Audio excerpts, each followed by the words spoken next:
नमस्कार साथियों, हम हैं राजेश भैया यूपी वाले। आप सबका स्वागत करते हैं।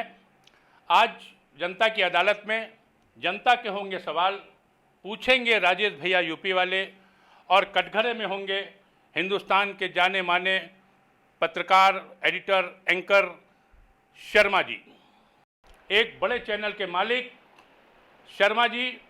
इस अदालत में हम आपका स्वागत करते हैं। शर्मा जी आइए। जनता की अदालत में आज हमारे जज होंगे पूर्व रिटायर्ड सोहन सिंह बग्गा जी, जो रिटायरमेंट के बाद 24 घंटे में कम से कम 12 घंटे टीवी न्यूज़ चैनल देखते हैं और वो यहाँ पर बैठकर आज निष्पक्ष फैसला करेंगे। आपका स्वागत है, आइए बग्गा जी। आज की कार्रवाई शुरू करने के लिए हम आज के जज सोहन सिंह बग्गा जी से आज्ञा चाहते हैं। इजाजत। आज के हमारे मेहमान शर्मा जी के बारे में बताना चाहूँगा कि ये कैसे फर्श से अर्श तक पहुँचे। दिल्ली विश्वविद्यालय में छात्र संघ की राजनीति की, वहाँ पढ़ाई की, जेपी आंदोलन में कूदे, इमरजेंसी में जेल गए और उसके बाद राजनीति छोड़कर ये पत्रकारिता में आए, ऑन लुकर के रिपोर्टर बने, तमाम चैनलों के एडिटर बने, फिर एक बड़े चैनल के एंकर बने जिससे इनको प्रसिद्धि मिली, और आज खुद शर्मा जी एक बड़े चैनल के मालिक हैं, एडिटर इन चीफ हैं। शर्मा जी,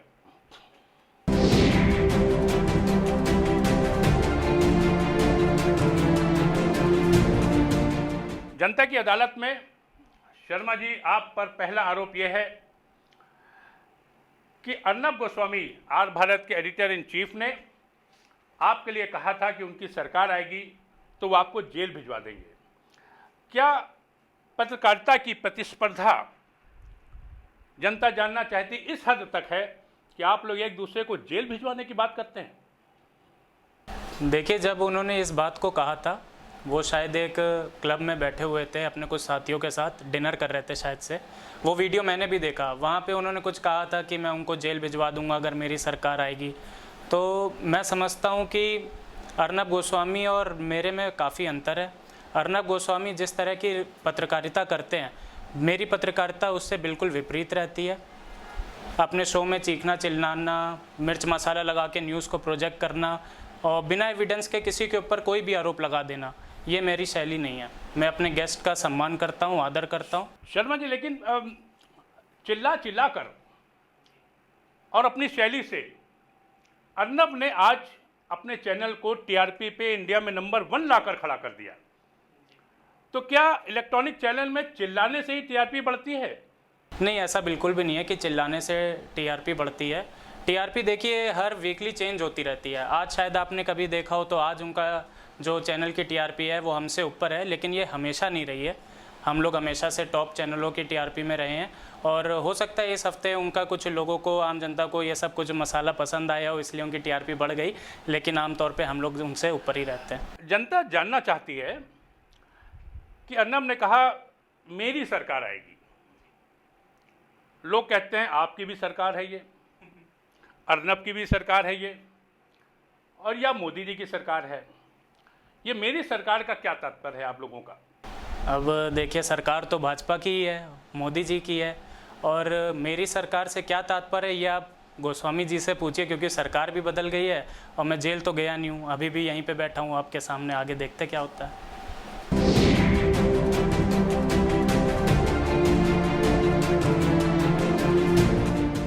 शर्मा जी, आप पर दूसरा आरोप यह है कि छात्र जीवन में आप राजनीति में आ गए थे, एबीवीपी में थे। आपके मित्र अरुण जेटली जी आपके नेता हुआ करते थे, और सन 74 में आप जेपी आंदोलन में कूद गए, और जब इंदिरा गांधी जी ने इमरजेंसी में उनको गिरफ्तार किया सन 75 में, तो आप अपने मित्र अरुण जेटली को छोड़कर भाग गए थे।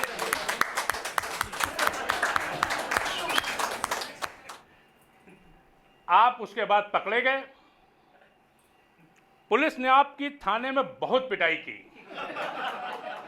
बांध कर आप मारे गए, और फिर इमरजेंसी में आपको 10 महीने के लिए जेल भेज दिया गया। क्या यही कारण है कि इंदिरा गांधी, संजय गांधी ने जो इमरजेंसी लगाई थी उस दरमियान आपकी पिटाई हुई, आपको जेल जाना पड़ा? इसी वजह से आप क्या गांधी परिवार से इतना चिढ़ते हैं या कुंठित रहते हैं?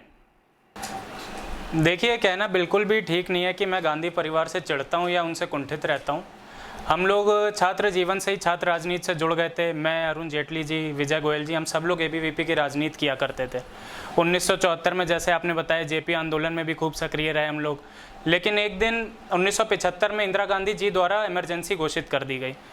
हम सबसे हमारी आज़ादी को छीन लिया गया, जिसके विरोध में हम लोग एक आंदोलन चला रहे थे, जिसका नेतृत्व हमारे अरुण जेटली जी कर रहे थे। कुछ समय बाद उनकी गिरफ्तारी हो गई और आंदोलन को जारी रखने के लिए हम लोग वहाँ से निकल गए। भागे नहीं थे, आंदोलन को जारी रखने के लिए हम लोग वहाँ से निकल गए थे।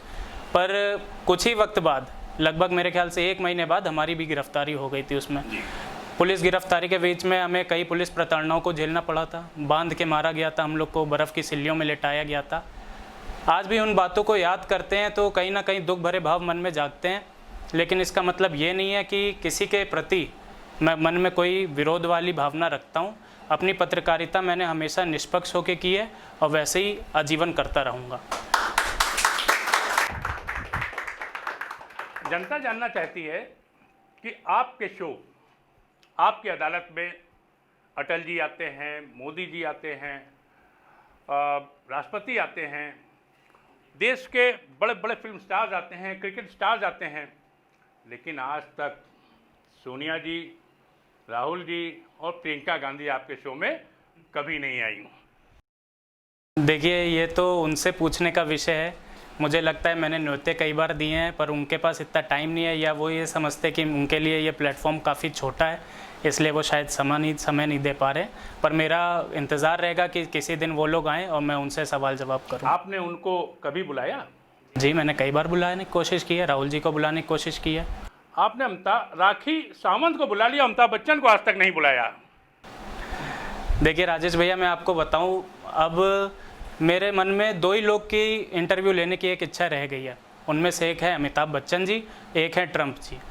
जिस दिन मैं उनके इंटरव्यू ले लूँगा, मैं अपने आप को बहुत खुश भरा महसूस करूँगा।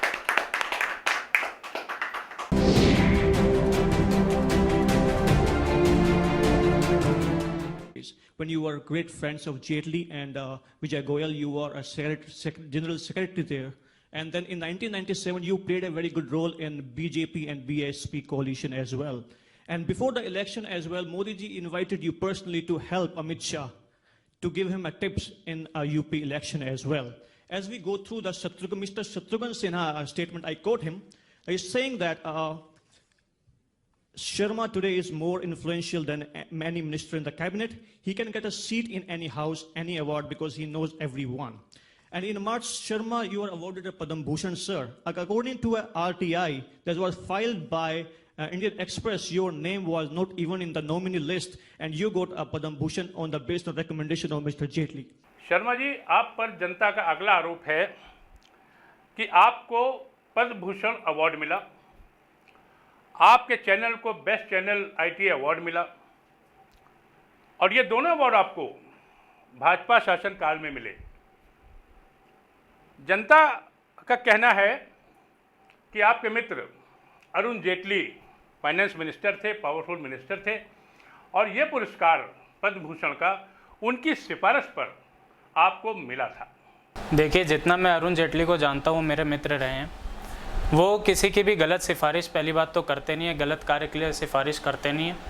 दूसरी बात ये कि सिर्फ भाजपा शासनकाल में ही नहीं, मुझे भाजपा से पहले भी कई पुरस्कार मिल चुके हैं। जब भाजपा सरकार में नहीं थी, उससे पहले भी कई पुरस्कार मिले हैं। जैसे आप देख लीजिए, कांग्रेस के ही शासनकाल में मुझे 2001 में बेस्ट एंकर का अवार्ड मिला। 2012 में मेरी बीवी रितु धवन को 50 मोस्ट इम्पैक्टफुल वुमेन की लिस्ट में शामिल किया गया, उनको अवार्ड मिला। तो ये कहना कि सिर्फ भाजपा के शासनकाल में ही मुझे अवार्ड्स मिल रहे हैं, ये सरासर गलत है। लेकिन आरटीआई की रिपोर्ट के आधार पर आप पद्म भूषण अवार्ड के लिए नॉमिनी भी नहीं थे, और नॉमिनी ना होने के बाद भी आपको ये पुरस्कार मिला। इसलिए जनता को और इस अदालत में हमें लगता है कि निश्चित तौर पर आपकी सिफारिश अरुण जेटली जी ने की थी। देखिए, ये आरोप सरासर निराधार है, बेबुनियाद है। मैंने जो भी पुरस्कार की प्राप्ति करी है अपनी मेहनत से, अपनी लगन से और अपनी प्रतिभा से करके।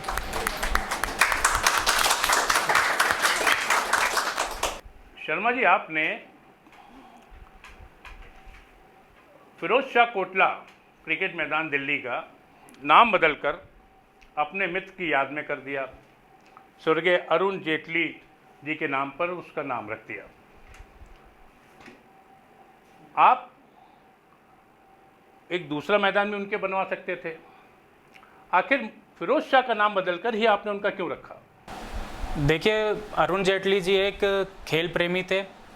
उन्होंने भारतीय क्रिकेट को बेहतरी के लिए, मजबूती देने के लिए अपने जीवन में कई कार्य करे और बतौर 12 साल वो डीडीसीए के अध्यक्ष भी रहे।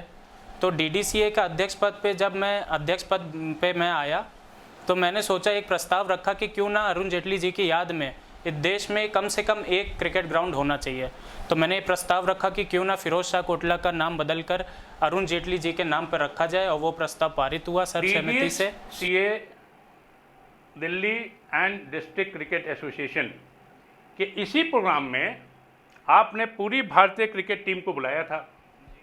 उस कार्यक्रम में सारे भारतीय जनता पार्टी के बड़े बड़े नेता आए थे, अमित शाह जी भी आए थे, और आपने ओपन फोरम से अपने भाषण में ये कहा था कि हिंदुस्तान में 2 कप्तान हैं, एक है विराट कोहली जिन्होंने दुनिया की सारी टीमों को परास्त कर दिया, और दूसरे कप्तान हैं हिंदुस्तान के अमित शाह जिन्होंने हिंदुस्तान की जितनी राजनीतिक पार्टी थी, कांग्रेस, सपा, बसपा, आरजेडी, सबको परास्त कर दिया, नस्ते-नाबूद कर दिया, मटिया मेट कर दिया। एक खुले फोरम से आप जैसा बड़ा वरिष्ठ पत्रकार अगर एक नेता की इस हद तक तारीफ करता है तो निश्चित तौर पर यह साबित होता है कि आप कहीं न कहीं प्रो बीजेपी मानसिकता की बात करते हैं। एक कप्तान विराट कोहली जिन्होंने दुनिया में अपनी टीम को नंबर 1 बनाया, और एक बीजेपी के कप्तान अमित शाह जिन्होंने अपनी पार्टी को दुनिया में नंबर 1 बनाया।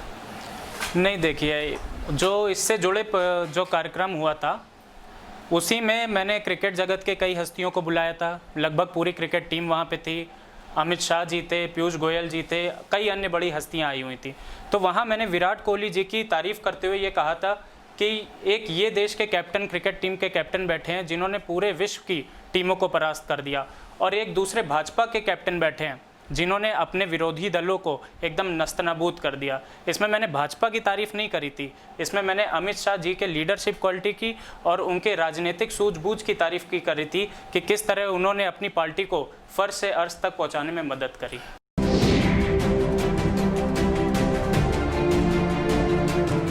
आप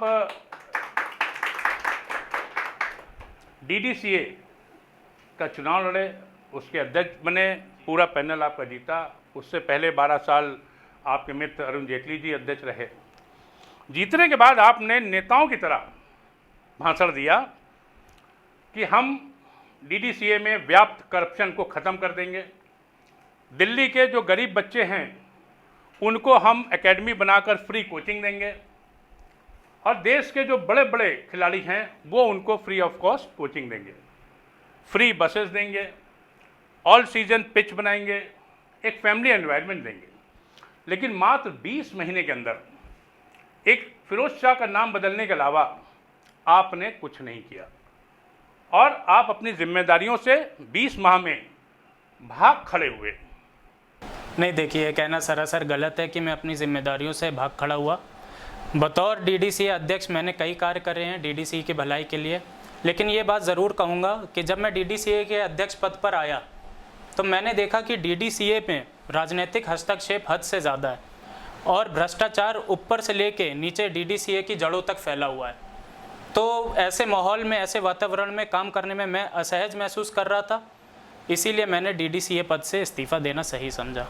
जब आपने डीडीसीए से इस्तीफ़ा दिया तो आपने कहा कि मेरा इस्तीफ़ा ही इस बात का सबूत है कि यहाँ पर कितना भ्रष्टाचार है।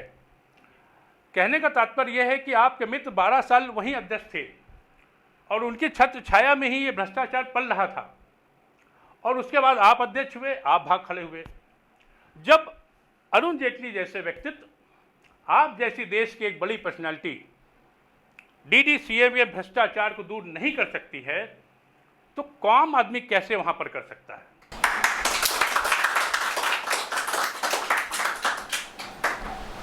देखिए, डीडीसीए पद से जब मैं अध्यक्ष पद से जब इस्तीफ़ा दे रहा था, तो इसका एक कारण ये भी था कि मैं एक चैनल का मालिक भी हूँ, चैनल हेड भी हूँ मैं। तो डीडीसीए के अध्यक्ष पद एक बहुत महत्वपूर्ण पद है, वहाँ पे उतना ही समय देना ज़रूरी भी होता है, लेकिन मैं किन्हीं कारणों से समय नहीं दे पा रहा था। ये भी एक रीज़न था कि मैंने इस्तीफ़ा देना सही समझा।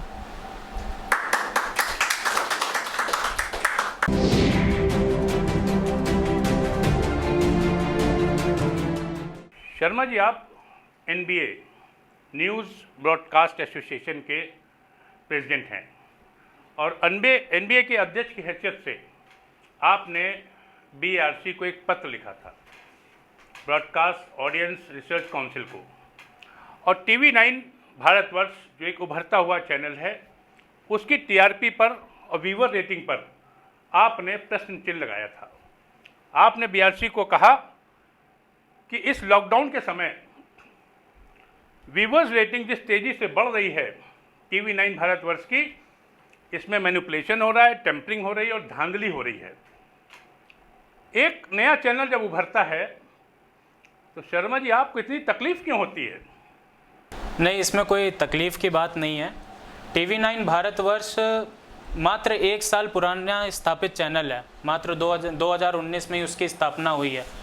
और जिस तरह से लॉकडाउन के पीरियड में सभी न्यूज़ चैनलों की टीआरपी एकदम गिर रही थी हर एक पैरामीटर पे, सिर्फ टीवी 9 भारतवर्ष चैनल ही एक ऐसा चैनल था जिसकी टीआरपी बढ़कर 60% तक ऊपर गई। तो कहीं ना कहीं ये संदेह पैदा करने वाली बात थी। इसलिए बतौर एनबीए अध्यक्ष मैंने बीआरसी को ये लेटर लिखा कि हमें ये लगता है, बाकी चैनल्स जो हमारे एनबीए में जुड़े हुए हैं उन सबके हेड ने भी यही सुझाव दिया कि हमें ये लगता है कि टीवी 9 भारतवर्ष की टीआरपी रेटिंग की टेम्परिंग हो रही है और इसकी जांच होनी चाहिए। टीवी 9 भारतवर्ष के सीईओ वरुण दास जी ने कहा था खुले तौर पर कि लॉकडाउन के समय व्यूअर्स रेटिंग को बंद कर देना चाहिए, और यह प्रस्ताव एनबीए ने नहीं माना था और आपने इसको अस्वीकार कर दिया था। जी, ये वरुण दास जी का ये स्वभाव मैंने अपने साथी चैनल के जो हेड हैं, सीईओज़ हैं, एडिटर इन चीफ्स हैं, उनके साथ डिस्कस किया था। उन सभी ने सरे से इसको नकार दिया था, क्योंकि टीआरपी रेटिंग जो होती है उसका काफ़ी प्रभाव, अगर वो उनको बंद कर देंगे, उसका काफ़ी प्रभाव चैनल्स के मॉनेटरी फंक्शंस में पड़ता है। अगर टीआरपी रेटिंग नहीं होगी तो एडवर्टीजमेंट्स के आने जाने पे काफ़ी प्रभाव होता है, इसीलिए सबने मना कर दिया। शर्मा जी, टीवी 9 भारतवर्ष की एक बहुत बड़ी एंकर हैं, हिंदुस्तान की महान पत्रकार हैं, और आपने उनके ऊपर एक आरोप लगाया और कहा कि उनकी ब्रांड रिकॉल वैल्यू है ही नहीं, उसके बाद टीवी 9 भारतवर्ष कैसे इतना ऊपर उठ गया। और उन्होंने मेल पर आपको जवाब भी दिया और कहा कि बात अगर ब्रांड की होती, रिकॉल वैल्यूज़ की होती, तो आपका चैनल में आपकी अदालत कार्यक्रम आज 7वें पायदान पर ना होता। उन्होंने कहा, शर्मा जी, महिलाओं का भी सम्मान करिए और महिलाओं को भी आगे बढ़ने का मौका दीजिए। नहीं, देखिए, आप जिनकी बात कर रहे हैं मैं समझ गया। सुमेरा खान जी की आप बात कर रहे हैं। सुमेरा खान जी एक महिला पत्रकार हैं और पत्रकार होने के नाते, महिला होने के नाते मैं उनका बहुत सम्मान करता हूं। उनकी ब्रांड रिकॉल वैल्यू पे प्रश्न चिन्ह उठाने का मेरा मकसद उन्हें नीचा दिखाने का कहीं से भी नहीं था। मैं बस अपने पर्सनल एक्सपीरियंस से ये कह सकता हूँ, इतना मैं जानता था कि 1 साल पुराने चैनल की टीआरपी को अगर टॉप 4, टॉप 5 तक में वो लेके जा रही हैं, तो मैं नहीं समझता कि उनकी इतनी भी ब्रांड वैल्यू है कि वो अकेले अपने दम पे उस चैनल को टॉप 3, टॉप 4 की श्रेणी में लेके आ जाएं। आज जनता की अदालत में हमारे मेहमान शर्मा जी से हमारी जनता भी कुछ प्रश्न करना चाहती है, तो जो लोग आप लोग सवाल पूछना चाहते हैं अपने हाथ उठाते हैं।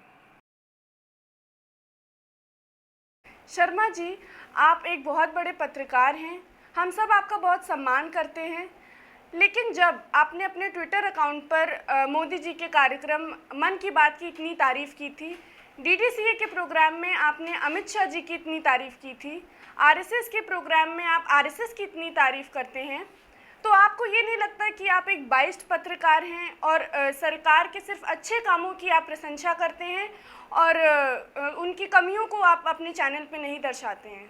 देखिए बेटा, आप जिस ट्वीट की बात कर रहे हैं उस ट्वीट में मैंने मन की बात प्रोग्राम के 3 साल कंप्लीट होने की प्रधानमंत्री जी को बधाई दी थी और मैंने मन की बात एज अ प्रोग्राम की तारीफ़ करी थी, क्योंकि मेरी समझ से मन की बात एक ऐसा प्रोग्राम है, अच्छा प्रोग्राम है जिसमें प्रधानमंत्री खुद हर हफ्ते जनता से सीधा संवाद करता है। तो कहीं ना कहीं मुझे ये कॉन्सेप्ट अच्छा लगा था और इस कॉन्सेप्ट की मैंने तारीफ़ करी थी। और रही बात अमित शाह जी की, तो वो मैंने अपने पिछले सवाल में क्लियर कर दिया है।